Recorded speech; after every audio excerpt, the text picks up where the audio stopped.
Boom shakalaka, Bitcoin is in a very tight price channel and set out for an absolutely historic pump. Stay tuned. What's up everyone, Randall here from Crypto Love. Today's video, a lot of very interesting charts for Bitcoin and cryptocurrencies, including Bitcoin being in a very tight price channel and why it is set for a historic pump. Before we get into it, guys, like the video, helps out so much. Join us on Twitter at @TheCryptoLove. Now, today, fear and greed at 72. Down from last week's 79, but still in greed. The overall market down 1% today. Bitcoin at 51,892, Ethereum at 2909, BNB at 355, Solana 109, XRP 56 cents, Cardano 62 cents, Avalanche $38, and Dogecoin 8 cents. And Bitcoin, after breaking sideways through this near vertical wall, this could potentially be a bull flag, which could potentially push price all the way up to how high? Oh, roughly like $60-some thousand. But before that happens, Bitcoin is in a very tight price channel here on the 10-minute chart. The T sequential showing the resistance trend line at 52.5 and the support trend line at 51.7. And right now, Bitcoin is just wavering back and forth in these levels. Now, part of the reason for this sideways price move, aside from numbers can't go straight vertical forever, is that over the past 10 days, Bitcoin miners have been selling a lot.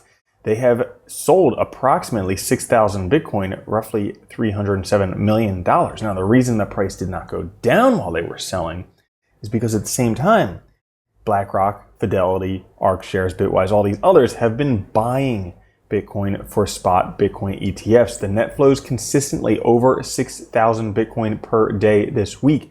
As a matter of fact, if we take a look yesterday, we can see this giant red candle right here, over 18,000 Bitcoin withdrawn from Coinbase, the biggest outflows recorded. You can see every day, outflow, outflow, outflow. Something massive is happening. Now, before we go further, it's just worth noting that extrapolating, granted, these outflows will likely stop at some point, but if they didn't, if they continued in this manner for the next year, that would be roughly 1 million Bitcoin, which is 5% of all the Bitcoin that's ever going to be created on the face of the planet, and that would be in one single year. Yeah, the supply is dwindling. As soon as demand sparks, holy cow, it is going to be a fire. If we take a look here on Coinbase Exchange, right now, only 392,000 Bitcoin sit on all exchanges. We can see a dramatic drop since 2020. As a matter of fact, we're back down to 2015 lows as they continue to take Bitcoin off exchanges. So it's getting more and more scarce as we speak. Coincidentally, Bitcoin is also at very critical levels. This is 61.8 Fib line, one of the Fibonacci levels. Historically, when Bitcoin has broken through this line, it did not fall back below it until the cycle top was reached. We have broken through it. It would be unlikely for price to actually break below it again until a new cycle top is reached. And based on supply and demand, this cycle top could be pretty spectacular. Stay tuned for one of the upcoming charts on that one.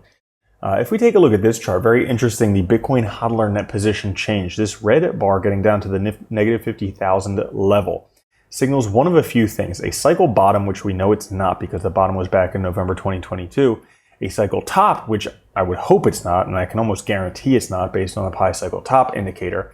So that leaves us one of two options, either a mid-cycle top or the start of a parabola. Well, there's a possibility it could be a mid-cycle top. Yeah, maybe it'll go sideways for a little while, but I think we kind of have a smoldering fire on our hands with the halving coming up in a couple months, with the spot ETFs. I think it's about to explode. So this is more likely indication of the very beginning of a parabola, meaning buckle your seatbelt. Things are about to get freaky really fast. This points back to something very similar that happened here in 2020, pointing towards September of 2020. We had a flip of the Gaussian channel from red to green. We had a breakthrough of this resistance level and finding support above there. All of these things look very similar to something previously. Also, the time distance roughly from that bottom right there.